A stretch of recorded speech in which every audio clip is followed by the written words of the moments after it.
My friends assumed my child-free life meant I was their on-call babysitter. I'm Casey, 32 years old, single and child-free by choice. Until recently, I thought I had a pretty solid group of friends.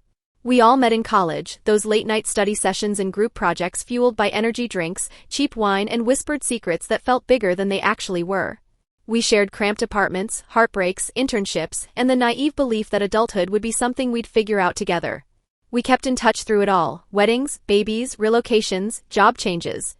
At least I thought we did. Now I live in Portland, tucked into a cozy one-bedroom apartment with my cat and my bookshelves. I work as a freelance copy editor, which means I spend most of my days in yoga pants, sipping lukewarm coffee while reorganizing other people's sentences into something readable. It took me a long time to get here, to a point where I could pay my bills with words, where I didn't flinch every time rent was due, where I could turn down projects that didn't respect my time or expertise. I'm not wealthy by any means. I don't have a downtown condo or a barista who knows my coffee order by heart, but I have something more valuable: peace, routine, autonomy. After years of scraping by and wondering if I'd ever make it as a freelancer, that stability is worth more than anything. Most of my friends are now deep in the trenches of motherhood: 3 kids, packed schedules, always exhausted, always juggling a million responsibilities. They talk about teething and tantrums and gluten-free snacks, and I listen. I ask questions, I remember birthdays, I celebrate their victories and comfort them through their struggles. I'm the one who shows up with craft supplies for rainy day activities. I buy books instead of toys because I believe in fostering imagination. I offer to take pictures at every birthday party because parents are always the ones behind the camera, never in the photos. I've always been the cool, reliable friend, the auntie figure who loves their kids without any expectation of reciprocation. I genuinely enjoyed this role. But something shifted recently. Or maybe, if I'm being completely honest, it had been shifting for a long time and I just didn't want to see it. It began so subtly I almost missed it. Jenna, one of my oldest friends, texted me on a random Tuesday morning. "Could you watch the kids for an hour while I run some errands?" I had a light work day, so I said sure. It felt good to help. The kids were sweet, the visit was uneventful, and I went back to editing a particularly brutal marketing brochure. Then, a few days later, Amanda texted in a panic. She had a last-minute Zoom meeting and no one to watch her toddler. I adjusted my schedule. It wasn't ideal, I had to push a client deadline, but I managed. Then came Noah, a single dad I'd always had a soft spot for. His regular sitter had canceled, he had an overnight shift at the hospital, and could I please watch his son just this once? That "just this once" became a repeating chorus, that soundtrack of my life. Jenna started sending texts like, "Dance class ran over, can you grab Ava?" Amanda stopped even confirming I was available. She'd just show up at my door with her daughter, wave as she left, and call out that she'd be right back. Noah once dropped his kid on my porch with a diaper bag and a handwritten note because my phone had been on silent during a work call. I had been transformed into a human buffer, a convenient plug for any gap in their schedules. Their emergencies became my automatic obligations. And not one of them ever offered money, not gas money, not grocery money, not even a Starbucks gift card. I wasn't asking for a paycheck, but when even basic thank yous became rare, it started to feel like I wasn't a friend anymore. I was a utility. Still, I didn't want to believe that. I kept thinking, they're just overwhelmed. It's not personal. It's just life right now. Until that Sunday night when I got the email. It was an invite to a shared Google Calendar. The title was Support Schedule. I almost didn't open it. I thought it was some new group chat thing or maybe a meal train for someone who was sick. But what I found made my stomach turn into knots. There, in crisp, color-coded rows, was a week-by-week babysitting spreadsheet. My name in bold letters, assigned to time blocks like I was an employee they'd hired. Every weekday afternoon. Saturday mornings. Sunday evening coverage. Each slot marked with a child's name, pickup location, and detailed notes about snacks, allergies, and preferences. And yes, there were other names sprinkled throughout. A few other child-free friends were listed, but mine dominated the chart like a monument to presumption. I had more shifts than anyone else. I had the weekends. I had the early morning nightmare slots and the late night, just in case we decide to go out times. And I hadn't agreed to any of it. They hadn't even asked me. I stared at the screen in complete disbelief. I didn't even remember giving them my Gmail address for group planning. I wondered how long this had been in the works. How many private conversations had happened without me, deciding what I would do with my time? How many group chats existed that I wasn't part of? How many "oh, she won't mind, she has nothing going on" justifications had been casually tossed around? When I confronted Jenna, her name was listed as the document creator. I tried to stay calm. I told her the calendar was completely out of line, that I hadn't agreed to be their full-time, unpaid childcare provider. She sighed like I was being unreasonable, like I was the problem. But you don't have kids, Casey. You have all this free time. We're drowning here. Then Amanda's voice came through the speaker. I hadn't even realized I was on speakerphone. It takes a village, Case. We're just trying to survive. That was the moment it clicked with crystal clarity. This wasn't about help. It wasn't about friendship or community support. It was about entitlement, about the unspoken belief that my time, my life, my freedom, because it didn't look like theirs, was somehow less valid. That I owed them something simply because I had chosen a different path. They had created this elaborate fantasy where I was lucky to be included, where I was expected to serve, to accommodate, to smile and nod and cancel my own plans without ever pushing back. They didn't see me as a person with my own goals, deadlines, and commitments. They saw a resource. Free, available, and apparently inexhaustible. That was the moment I decided they were going to regret assuming my time belonged to them.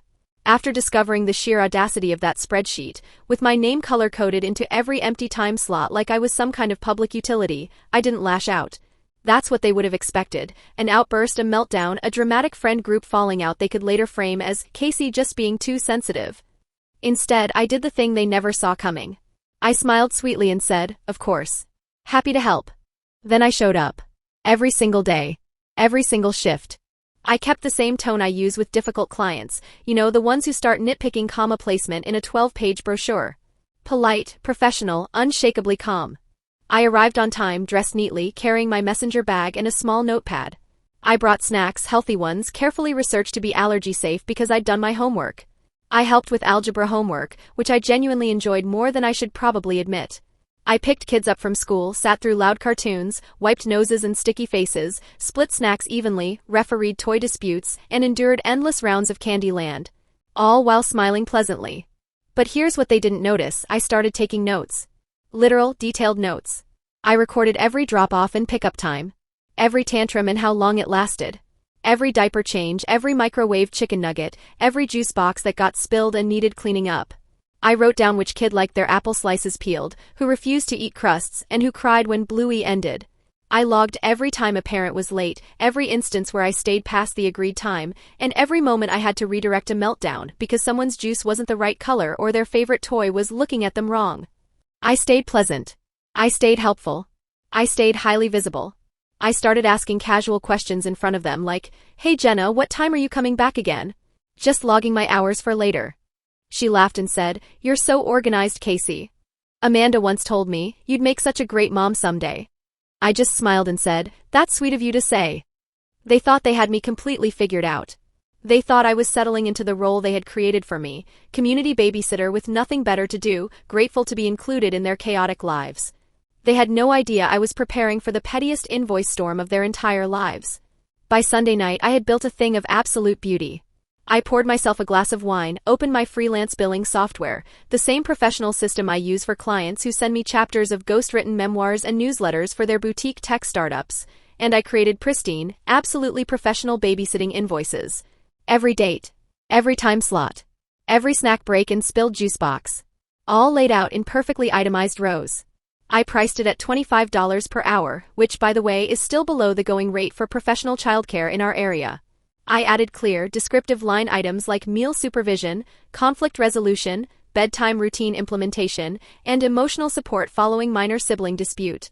Noah's invoice had a special line item for unexpected overnight care with inadequate notice. Jenna's invoice came to $675.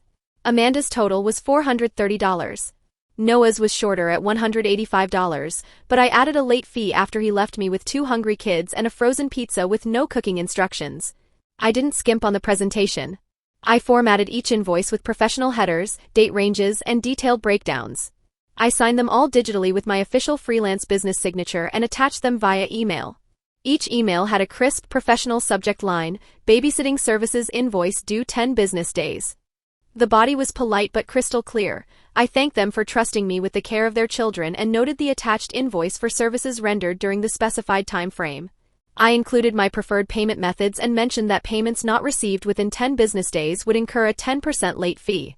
Then I waited. Jenna called within 5 minutes of the email landing in her inbox. No hello, no pleasantries, just immediate shouting. She demanded to know what the hell I thought I was doing and called me inappropriate, exploitative, and beyond selfish. Real friends help each other and don't keep score. She yelled. I let her finish her rant, then responded in my calmest, most professional voice, "You're absolutely right, Jenna. Real friends do help each other. They also ask before volunteering someone else's time, and they don't create detailed schedules for other people's lives without their consent." The silence on the other end was deafening. "But Casey," she stammered, "we just thought." "You thought what? That because I don't have children, my time isn't valuable? That because I work from home, I'm just sitting around waiting for something to do? That because I've been generous in the past, I've somehow forfeited the right to boundaries?" Amanda tried calling next, using a different approach. She went straight for emotional manipulation. "We're all struggling here, Casey. I thought we were family. I thought you cared about us." "I do care about you," I replied evenly. "That's exactly why I'm sending you this invoice. Because friends pay friends for professional services. You wouldn't expect your dentist to work for free just because you're buddies, would you?" Noah was the most reasonable of the bunch. He actually apologized, admitted they'd gotten carried away, and asked if we could work something out. "Of course," I said. "The invoice is very reasonable. $25 an hour is below market rate, and I documented everything professionally. You can set up a payment plan if needed." The group chat I wasn't part of must have been absolutely explosive that night. None of them paid the invoices. Instead, I got a flurry of texts and calls ranging from indignant to pleading to downright nasty. I was called everything from money-grubbing to heartless to fake friend. Amanda actually tried to argue that since I'd seemed happy to help, the work was obviously volunteer-based. "If you'd wanted payment, you should have said something up front," she huffed. "You're right," I agreed. "I should have. Just like you should have asked before putting me on a babysitting schedule. Seems like we all learned something about communication this week." The beautiful thing was I didn't need them to pay. The invoice wasn't really about the money, it was about the message. And that message was received loud and clear. Word spread through our extended friend group with the speed of gossip and the accuracy of a telephone game. I was simultaneously the villain who ruined a friendship over money, and the hero who finally stood up to those entitled moms. The truth, as usual, was somewhere in between.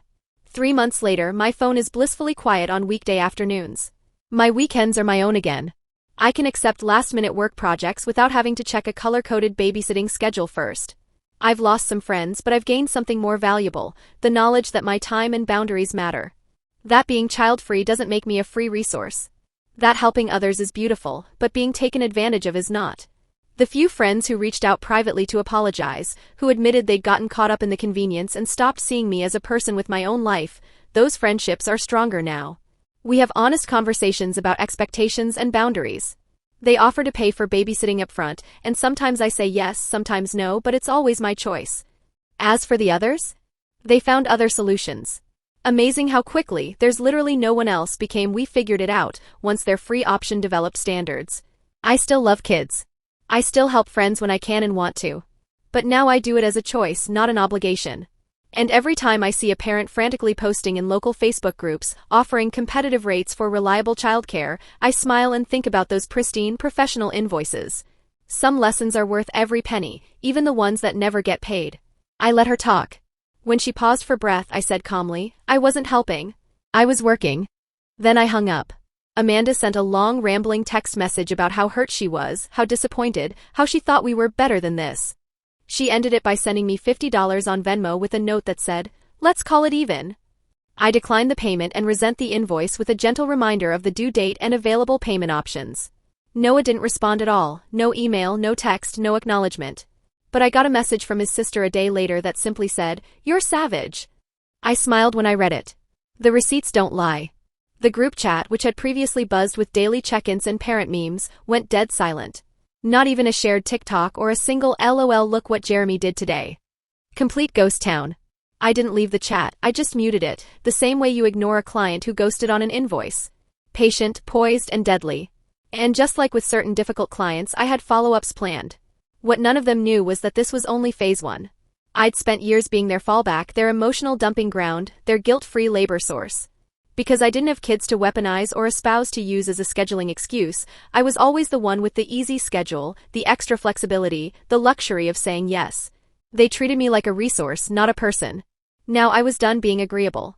Done being the unpaid nanny, the passive doormat, the friend who absorbed their chaos just to keep the peace. I had records. I had receipts. And I had more than one friend in our wider social circle who worked in professional childcare, actual experts who found that calendar just as ridiculous as I did. I had screenshots. I had text logs.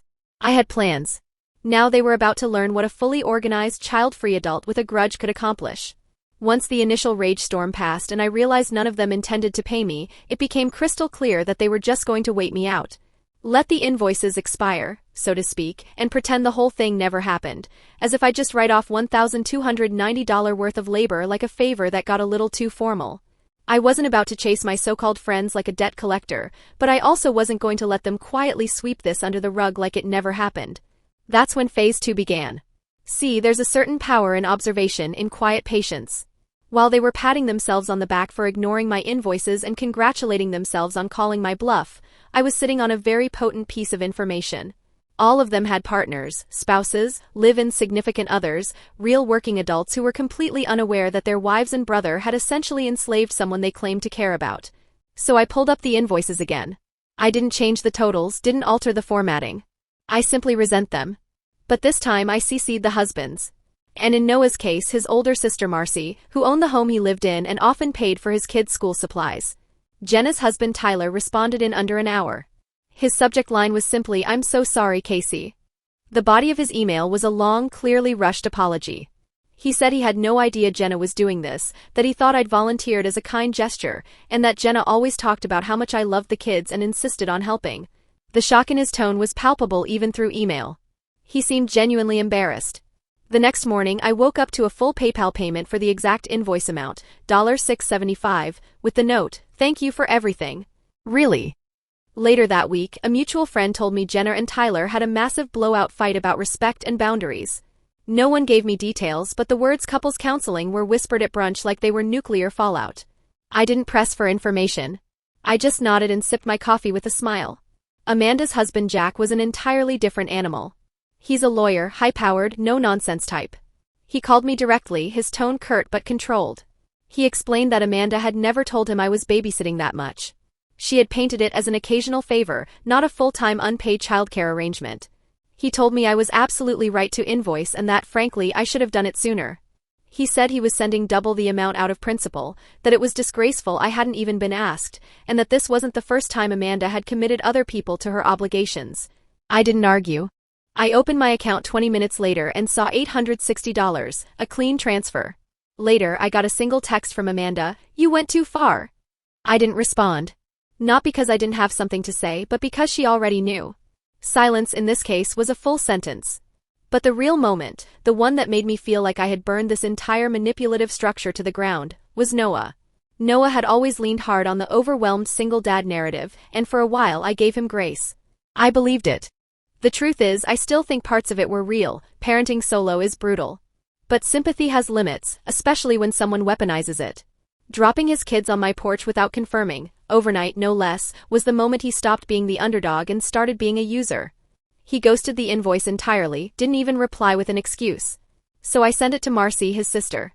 Her response was 2 words, "Hey, what?" Apparently, Noah had told her he'd be home with the kids that night. She had actually left work early, thinking he was home and didn't need anything. She had no idea the kids were at my place, unannounced, unfed, and with no emergency contact information. She was horrified. She asked if she could come by. When she showed up at my door, she had a Starbucks latte, a chocolate croissant, and a handwritten note apologizing for her brother's behavior. She hugged me. We sat on my porch while she told me she'd suspected something was off for a while. She said she appreciated me not letting it slide, because apparently she'd been enabling him too. A few hours later, she posted something on Facebook. It didn't name him, but it didn't have to.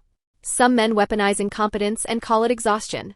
Some of us have been picking up the slack for years without realizing we were being manipulated. It stops now. I'm done cleaning up for grown adults who can't respect others' time. The likes rolled in. I watched it quietly, popcorn in hand. I never heard from Noah, not a text, not a call, nothing. But later that evening I noticed he had blocked me on all platforms, Facebook, Instagram, even LinkedIn, which honestly made me laugh out loud. It was such a teenage reaction from a grown man with 2 children.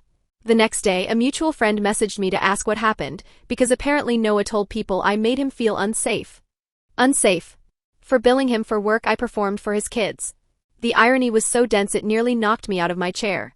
The group chat, once an endless stream of baby pictures and meme spam, was a ghost town. Jenna left the group entirely without a word. Amanda went silent. Noah never said another word. After the storm of invoices subsided, after the screaming texts, the dramatic exits from group chats, the social media blocks and the not-so-subtle unfollowing, I thought it was over. I thought I had drawn my line, planted my flag, defended my time and self-respect. It felt final, almost anticlimactic in a way I didn't expect. I didn't expect apologies, and I certainly didn't expect them to change. I assumed they would just quietly cut me off and I would fade out of their mom-centric echo chamber like a character written out of a sitcom. And honestly, I was fine with that. The silence wasn't lonely, it was peaceful. Peace I had fought for. Peace I had built. What I didn't expect was what came next. It started with a message from Rachel. She was one of those women who always hovered around the periphery of the group, not because she wasn't welcome, but because she was always working, always tired, always polite but distant. A nurse on the night shift, a mother of 3, married to a man whose idea of support was not making a mess while she slept. Rachel had always shown up to birthday parties with her hair tied back in a bun, holding a sleeping toddler in one arm and a salad bowl in the other. She cleaned up when no one asked. She said thank you when no one thanked her. We were acquaintances, not confidants. But the moment I read her message, I knew she got it. Her message was short. Did you really send them bills? Can you show me how to do it? I blinked at the screen, reread it, and felt a rush of something strange. Not vindication, not pride, something softer. Something like relief. I invited her to coffee. We didn't talk about drama. We didn't talk about Jenna or Amanda or Noah. It wasn't a gossip session. It was 2 women sitting at a corner cafe table, the kind with wobbly chairs and chipped saucers, laptops open and minds locked in focus. Rachel looked different in the daylight. Not tired, though she probably was, but present. Grounded. She had a quiet kind of strength that made me wonder how many times she'd swallowed her frustration just to keep the peace. I showed her everything, how I use my freelance software to generate invoices, how to break down tasks into billable hours, how to word things professionally but clearly. I showed her the section for adding late fees and special conditions. She laughed when she saw the line item I'd used, emergency diaper incident $15. Without missing a beat, she added her own, meltdown while I was on the toilet $20. We laughed until we cried. But as we sat there sharing stories that were funny in the way that pain sometimes is, she began connecting the dots. The neighbor who would drop her kids off just for a sec. The sister-in-law who always needed a little help. Her own mother-in-law who treated Rachel's home like an on-demand daycare center. The unpaid, unacknowledged work had been constant for years. Not one of them had ever thought to offer anything in return. They just assumed she'd handle it. She made her own invoices that night. I helped her write them. She kept the tone warm, thanked each person for trusting her with their little ones, but the message was clear: unpaid labor is still labor.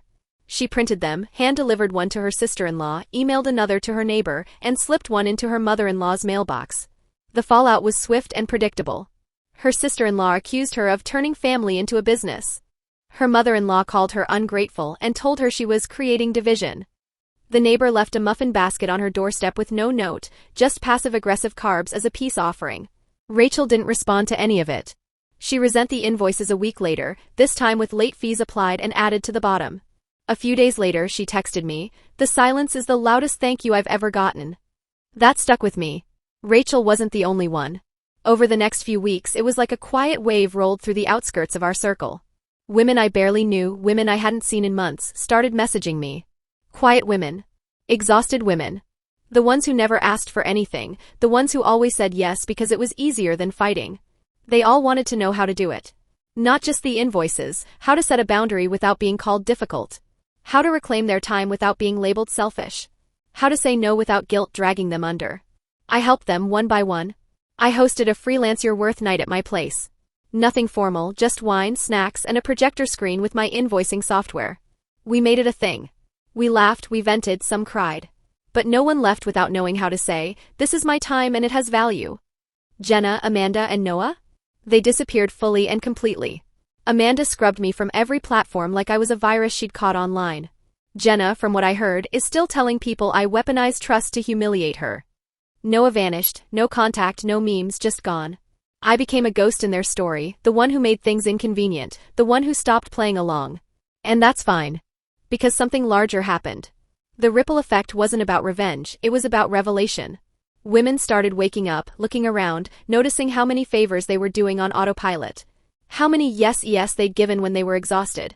How many times they'd been told they were so lucky to stay home while silently doing the work of 3 people. The real gift wasn't the money. It wasn't even the invoices. It was the clarity, the removal of the fog that had told so many of us we were selfish for wanting to be respected. Tyler still says hi when I bump into him at the grocery store. He keeps it brief, respectful. There's something in his expression that says, I get it now. I don't ask for more. I don't need more. He learned. Not all of them did. But I did. I learned that no is a full sentence. And an invoice? An invoice speaks volumes. So no, I'm not sorry. I'm not bitter. I'm just free. And honestly, that's priceless.